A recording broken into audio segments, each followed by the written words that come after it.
Otep, cher Camille, je vais parler avec vous aujourd'hui de deux thèmes qui sont assez intéressants. Euh, il y a l'étoile, le fait d'avoir une grande étoile et le fait d'être un élu. Quelle est donc la différence entre celui qui a une grande étoile et celui qui a un élu? Vous savez, en ce qui concerne l'étoile, c'est une histoire de probabilité. Quand on dit qu'une personne a une grande étoile, ça veut dire qu'il est probable que la personne réussisse à faire de grandes réalisations. Cependant, il faut noter que avoir une grande étoile, ça se mérite. Et nous ne vivons pas dans un monde qui est dominé par la lumière, où il y a essentiellement des personnes positives. Non, pas du tout. Nous vivons dans un monde où il y a beaucoup de challenges et il y a des personnes très mal intentionnées.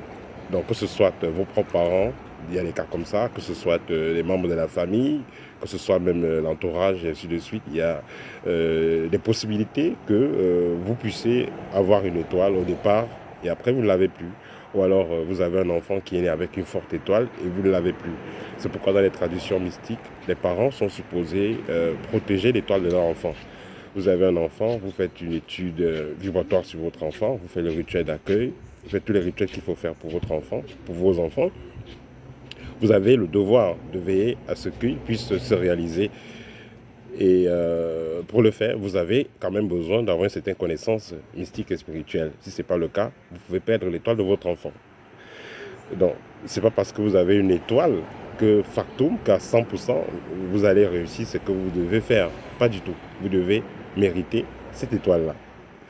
Je vais prendre un exemple que j'aime souvent prendre. On fait une voyance sur quelqu'un, on dit qu'il a une grande étoile et qu'il sera un politicien de grande envergure, sera un grand politicien ou un grand homme d'armée et tout ça. Mais la personne, euh, voilà, par faiblesse ou par ignorance, parce qu'elle a un problème avec sa partenaire ou tout ça, décide de se suicider. Voilà. Dans ce cas, l'univers va s'adapter et les choses changent. Donc voilà, vous avez une grande étoile pour pouvoir exercer dans la politique, mais votre parent qui le sait et qui ne veut pas que vous soyez indépendant, vous envoie plutôt dans la maçonnerie ou dans je ne sais pas trop quoi, et vous envoie dans l'architecture par exemple. Voilà, vous êtes déboussolé, vous n'êtes pas dans ce que vous devez être, et les résultats ne seront pas les mêmes. Donc si vous êtes une personne qui avait une bonne étoile, il sera aussi important qu'il y ait une certaine main qui vous accompagne. Si vos enfants, vous avez un enfant qui a une grande étoile, il serait important d'accompagner cet enfant-là. Donc, en ce qui concerne l'étoile, tout dépend de l'accompagnement, tout dépend de la connaissance qui entoure cette étoile-là. Il y a des sorciers qui sont capables de voler les étoiles des autres. Il y a des gens qui vont acheter les étoiles des personnes et vendre à d'autres. Voilà, ça se passe comme ça.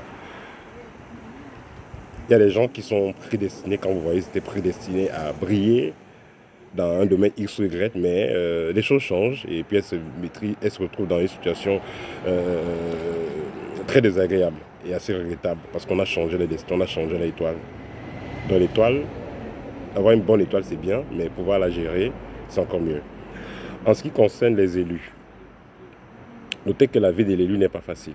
Quand vous voyez des films par exemple comme l'histoire du Bouddha, l'histoire de Jésus, l'histoire de Krishna, l'histoire d'Horus, donc tous ces êtres-là qui sont taxés d'être élus parce que c'était les porteurs de connaissances, les guideurs de l'humanité. Ce pas des gens qui ont une enfance joyeuse, ce pas des gens qui ont eu une vie très heureuse. Non, pas du tout. Les élus, c'est pas des personnes, voilà, vous êtes un élu, vous allez vivre une vie, une enfance magnifique, une adolescence magnifique, sans obstacles et autres. Non, pas du tout. Quand vous allez voir, même que ce soit sur le net ou, euh, voilà, ou dans la vie réelle, disons sans passer par le net, c'est un maître spirituel actuel. Ce sont des personnes qui ont traversé des moments très difficiles. Donc, ce pas des gens qui sont issus d'une famille normale, ont vécu une vie normale et tout ça. Et après, ils commencent à être assez utiles ou commencent à dégager un certain rayonnement ou une certaine particularité en tant qu'élu. Non, ce n'est pas le cas. C'est pas le cas. Les élus, c'est des personnes qui ne sont pas ordinaires, bien sûr, mais c'est des personnes qui vont vivre des moments très difficiles par rapport aux autres. C'est des personnes qui n'ont pas le droit de faire ce que les autres font. C'est des personnes qui sortent du lot. Un élu, par exemple, il y a des personnes qui ne peuvent pas mettre du parfum, par exemple. Ils ne peuvent pas mettre du parfum à côté d'eux. Il y a des personnes qui ne peuvent pas même sentir l'odeur de l'alcool. Il y a des personnes qui ne peuvent pas s'approcher des appareils électroniques. Voilà. Donc c'est ça un peu l'élu. L'élu a beaucoup d'interdits. Donc vous pouvez être un élu, vous marchez avec les gens, ils s'arrêtent partout, ils mangent des shawarma, ils boivent des bières. Vous tentez de faire la même chose, vous entrez en transe. Et tant pis pour vous. Il faut aussi comprendre que c'est ça le mauvais côté. Voilà. C'est bien beau d'être élu, mais il faut comprendre qu'en tant qu'élu, il y a le prix à payer, il est très fort. Voilà, les conditions dans lesquelles vous vivez sont très différentes de ce que les êtres ordinaires vivent. Le bon côté, c'est que l'élu peut apporter une aide assez efficace à l'humanité. C'est que l'élu, à l'humanité ou à sa communauté, c'est que l'élu peut voir ce que les autres ne voient pas. L'élu peut réellement guider les autres parce qu'il voit ce que les autres ne voient pas. L'élu peut entrer et ressortir dans des endroits où très peu peuvent entrer et ressortir. Donc l'élu peut faire beaucoup de choses. Mais cependant, comme je l'ai dit, il y a des choses qu'il ne peut pas faire, même si les autres font. Tant qu'il essaie de faire ça, il aura des sérieux problèmes par rapport aux autres. Voilà. Et voilà. Donc c'est le petit partage que je voulais faire avec vous en ce qui concerne le rayonnement, le fait d'avoir un fort rayonnement et le fait d'être un élu. Voilà, c'était tout pour aujourd'hui.